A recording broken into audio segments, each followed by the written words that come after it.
I'm Katrina, and this is Sew and Tare. Today we are making peach juice, and we're going to can it tomorrow. I have this Omega juicer, and which I'll show you. I'll have this Omega juicer that is really good. It's all-purpose. It doesn't get all the juice out like a like an apple press would or something like that, but it gets enough, and it leaves you with this as the pulp. So I'm also canning beans, so that's the jiggle you're hearing. So this is how we do our juice, and I'll show you the process.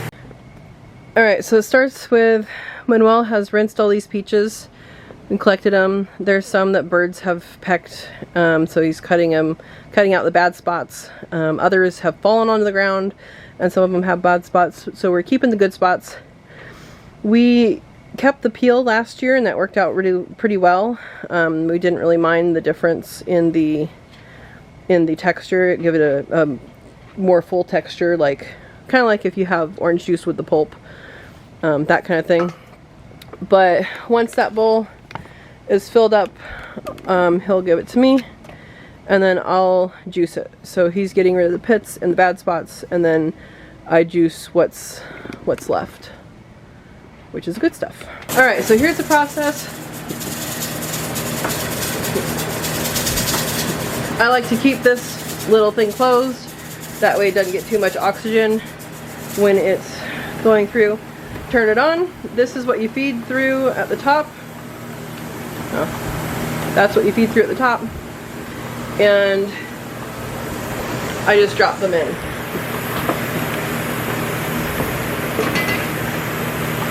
Now, it's important not to go too fast because this machine is slow, and it's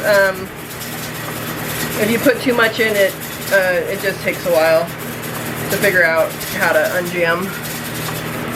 Now with soft fruit like this, it's going to have a much better time with that than harder stuff.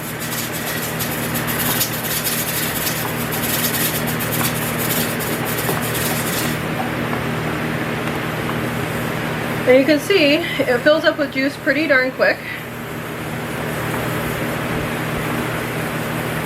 See, that was the case that I put too much in. Alright, there we go. It's caught up. And then once that's full, I'll release it into the bottom part. I'll release it into the container.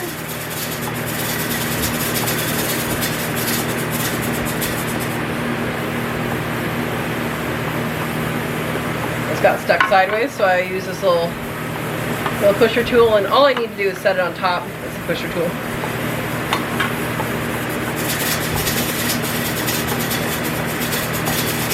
And it looks like it's pretty full, so then I just open that up and it comes pouring out. Alternatively, if you didn't want to do that, you could just leave it open and it'll just push juice in there, but it does add oxygen in when that happens. So if you want less oxygen in your juice, which makes her kind of a fresher juice, then I would do it the way I'm doing it. Now you can peel the peels off if you'd like. We keep them on. We did a test last year, and it is a much smoother juice if you take the peel off, and it's a fuller juice, a more bodied juice if you leave the peel on. And if you were to do this, you can also strain this juice after, and that would be just fine. That would take out the pieces. So this goes pretty fast once it's already cut up, so it's good. It's good to do it this way, but if you wanted to, you could also cut it yourself and put it in, and that would ensure that it would be slow enough, that you'd be putting it in slow enough that it wouldn't back up. See, like I keep on doing that. So this container holds 2 cups of juice. So I've already emptied it 3 times. 3 times fills this up, fills this pitcher up. And I've already emptied one into this pot over here. So that's the story on that.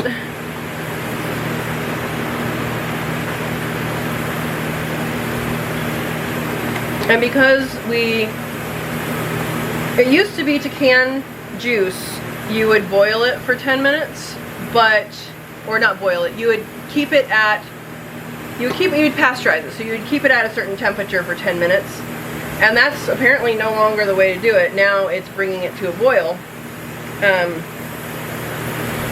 I think that's probably because they realize it's going to hit a temperature anyway because you're canning it. Your water glass canning it.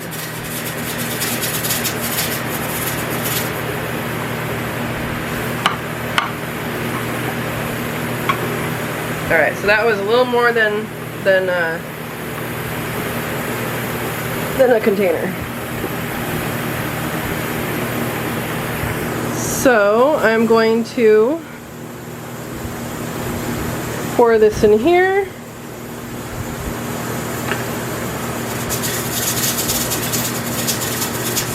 And go get another bowl of fruit. Alright, so we are partway done. This container here, it's oxidized at the top, but that container there has 6 of these containers, and these are each 6 cups. So 7 times 6 plus 4 plus 1.5. That's how many cups we have so far. Not done yet. And out of all that, that is all of our solids. So that's not very much solids for, you know, tons of cups of juice. So most of our peaches became juice. Pretty cool. We're gonna have to do this another night. Alright, I pulled this out of the fridge earlier today, and so it's still cold, but it's not refrigerator cold anymore. You can see that the very top has oxidized, and that is completely fine. It's all over the top too. I had to put something on top of this in the refrigerator, so that's why it's like that. So we're gonna bring that up to a boil, but first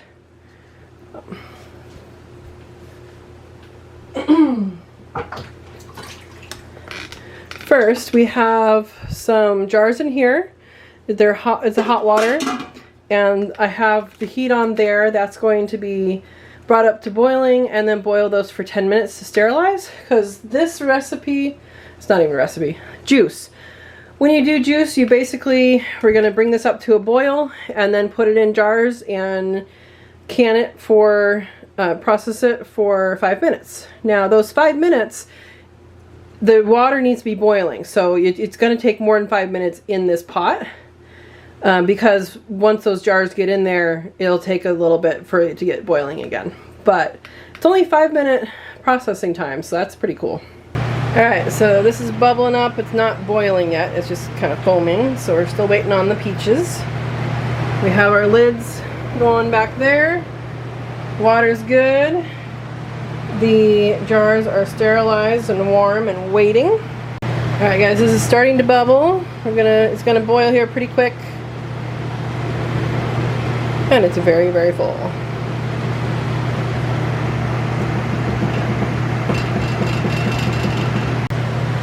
Alright, I'm calling that boiling.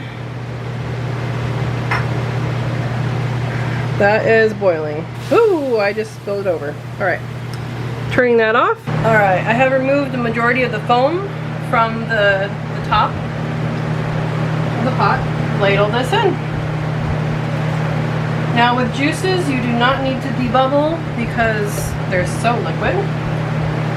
And really when the pot gets a little more empty, I'll just end up pouring it in.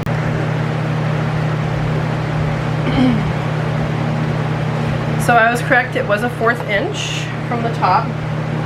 Always good to double check. And I double checked that on the National Center for Home Food Preservation for juices.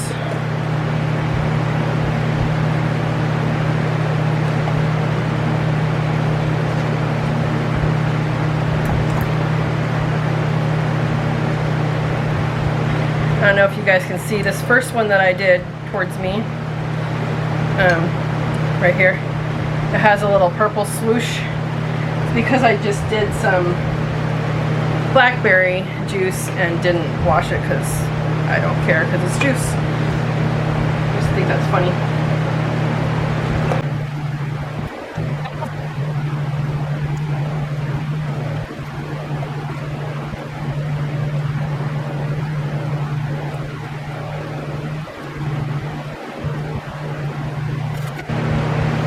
Alright, so how you do this, if you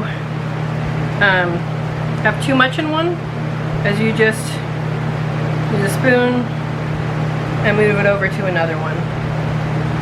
That's the best way that I found.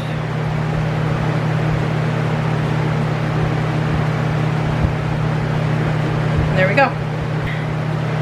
Vinegar to make sure it's nice and clean for our lids. I already checked for chips, but this is another way you can check for that.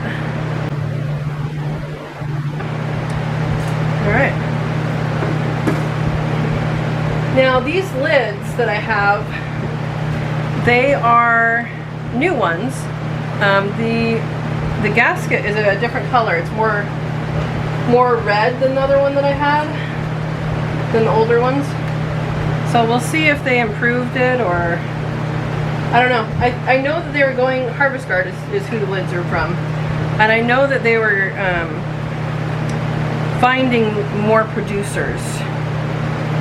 And I don't know if the materials issues of the past couple of years changed their materials or if it's a scientific decision. Could be either. I like to use the really usable ones because they are reusable. I have reused the metal ones before. You're not supposed to, but as long as they seal, I think they're good. But at least these ones are made to be reused and makes you feel a little bit better about reusing them.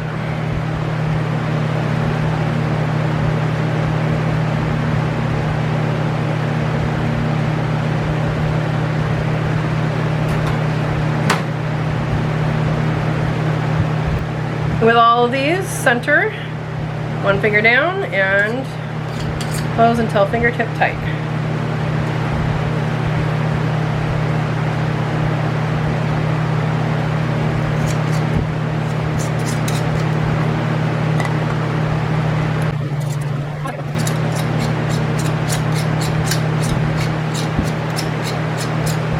Okay, something's going on with this ring, obviously.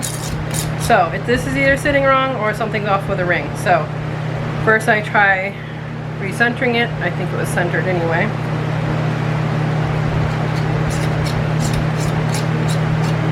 And so this ring, I am recycling.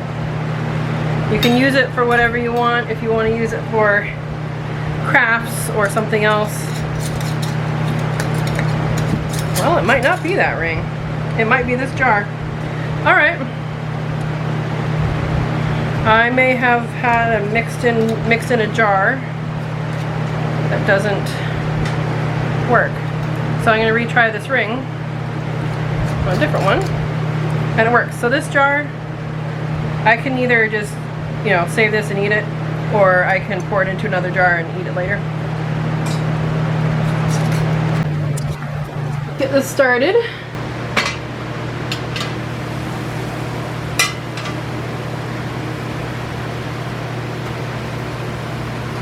Now, this is the one that had that little touch of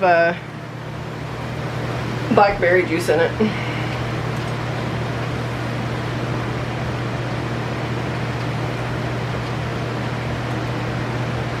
Okay, now remember you want 1 to 2 inches over your jars.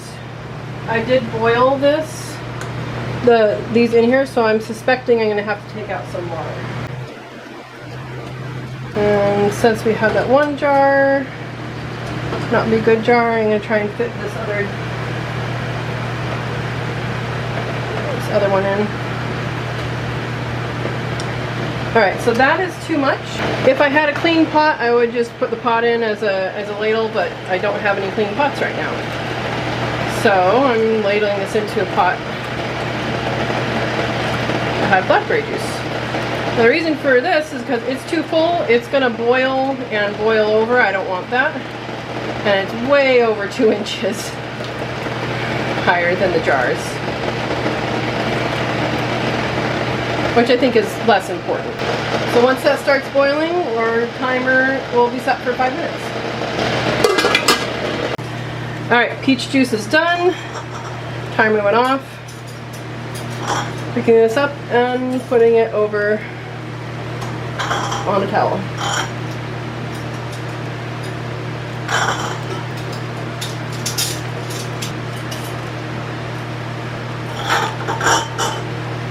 So here is our 1 blackberry juice.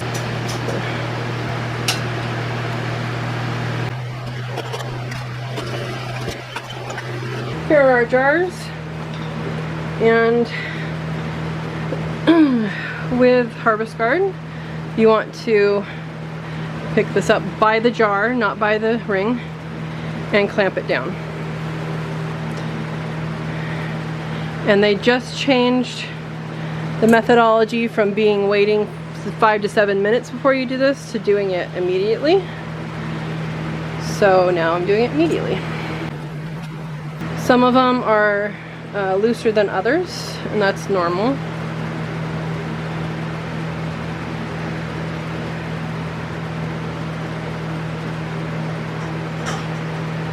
And this is going to be hot. This is very hot, so don't burn yourself. If you do not do this step, your jars will not seal. So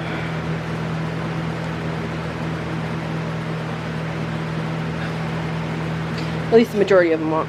Now this one didn't move very much, so I'm just going to give it another little turn. There we go. We wait 12 to 24 hours, take the rings off, and check the seal, and then you're done. Thank you for watching, and I hope this encourages you to process your own juice. It's a great idea, and it's so nice when you can just pull it out of the refrigerator and have fresh juice. Please like and subscribe and share this with someone who you think would enjoy it.